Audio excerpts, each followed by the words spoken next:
Wherever you go, look for signs, that's evidence, of how plants and animals are changing the environment, and record the evidence in your journals. Mrs. A helps them build the form of a chart they'll use to record their findings. At the top of their page, they put headers: plant or animal, where they saw it, and how it is changing the environment.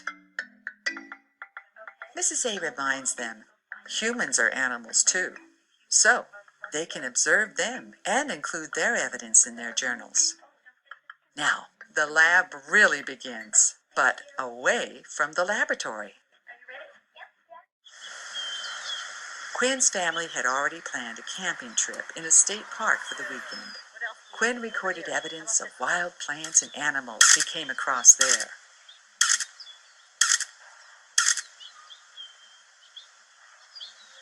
Medine stayed home this weekend, so she made her observations in her own neighborhood.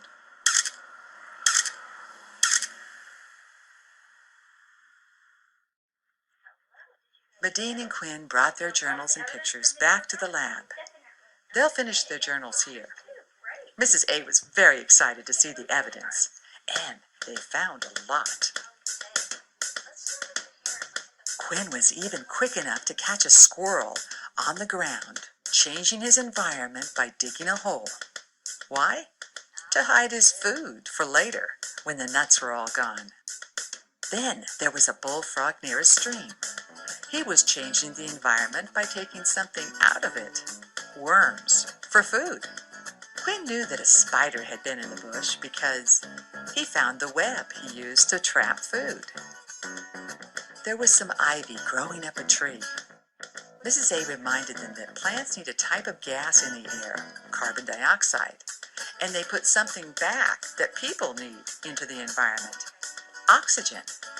Looks like the plant needed space to grow and more sunlight to make food. Quinn didn't see the beaver, but he saw the dam he built in a stream. It changed the way the water flowed and made a deeper pond. Why would it do that? You can discuss it with your teacher, like Mrs. A does with Medine and Quinn. Do you know that beavers use the underside of tree bark for food? Their flooded area makes a safe place for them to get to new trees, so they wrote food, shelter, and safety. There weren't any wild animals at Medine's home, but Medine was amazed at how much we humans change the environment to meet our needs.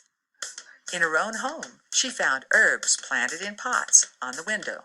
The plants were absorbing the waste people breathe out, carbon dioxide, and putting oxygen back into the air. Her mom planted them for fresh air and food. Outside, Medine snapped a person skating on the sidewalk. Looking closer, she saw cracks in the concrete. Maybe people put the concrete there originally for safety, but the need for recreation and exercise is breaking it down.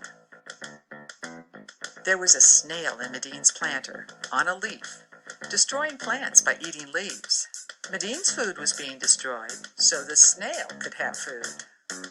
Spiders are in the city too, this time building a web on a chain-link fence.